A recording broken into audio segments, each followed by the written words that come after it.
രാഹുൽ ഗാന്ധി നമുക്കറിയാം ഇന്ത്യ മുന്നണിയുടെ നേതാവാണ്. അപ്പൊ അതുകൊണ്ട് തന്നെ കഴിയുന്നത്ര സംയമനം പാലിച്ചാണ് അദ്ദേഹം സംസാരിച്ചുകൊണ്ടിരിക്കുന്നത്.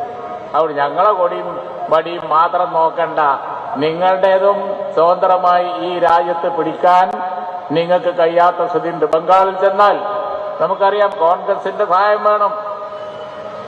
അതുപോലെ തന്നെ ഇന്ത്യ രാജ്യത്ത് എവിടെ പാർലമെന്റിലെത്തണമെങ്കിൽ തമിഴ്നാട്ടിൽ നിന്ന് കോൺഗ്രസിന്റെ സഹായം, ലീഗിന്റെ സഹായം, അതുപോലെ തന്നെ DMKയുടെ സഹായം ഒക്കെ ആയിട്ടാണ് ഇടതുമുന്നണി അവിടെ CPMന്റെ ആളുകൾ അവിടെ എത്തുന്നത്.